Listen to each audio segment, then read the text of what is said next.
दिल से मेहनत करके वीडियो बनाते हैं। आपका एक लाइक और सब्सक्राइब हमें आगे बढ़ने की ताकत देता है। बहुत समय पहले की बात है। अमरगढ़ नाम का एक छोटा सा गांव था। गांव चारों तरफ खेतों, आम के पेड़ों और कच्ची गलियों से घिरा हुआ था।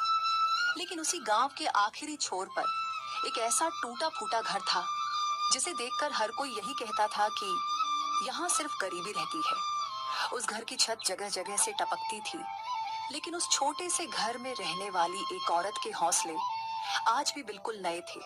उस घर में सिर्फ 3 लोग रहते थे, वैदेही, उसकी बूढ़ी सास जानकी और उसकी 15 साल की बेटी गौरी। करीब 1.5 साल पहले वैदेही के पति मोहन की एक सड़क दुर्घटना में मौत हो गई थी। मोहन का सपना था कि उसकी पत्नी पढ़ लिखकर एक बड़ी डॉक्टर बने। उसने अपनी जमा पूंजी लगाकर वैदेही को मेडिकल कॉलेज तक पढ़ाया था, लेकिन किस्मत को शायद कुछ और ही मंजूर था।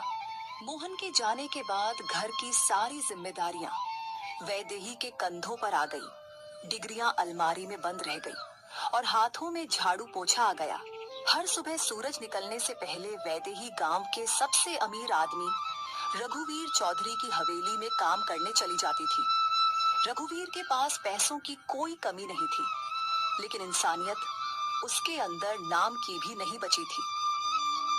अगली सुबह हवेली के बड़े फाटक पर पहुंचते पहुंचते वैदेही को 10 मिनट की देर हो गई। जैसे ही वह अंदर गई, वाह, महारानी आ गई। घड़ी देखी है, या गरीबों के घर में समय की कोई कीमत नहीं होती। माफ कर दीजिए मालिक, बेटी की तबीयत ठीक नहीं थी, इसलिए थोड़ी देर हो गई। बहाने मत बना।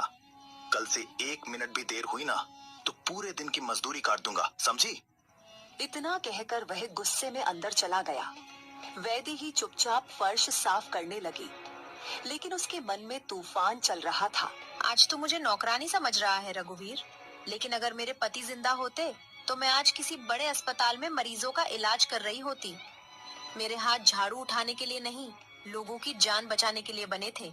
उसकी आंखों में आंसू आ गए, लेकिन उसने उन्हें गिरने नहीं दिया। शाम तक काम खत्म करके वह घर लौट आई। दरवाजे पर बैठी जानकी उसका इंतजार कर रही थी। आ गई बेटी, आज फिर बहुत थक गई होगी। थकान तो अब आदत बन गई है माँ।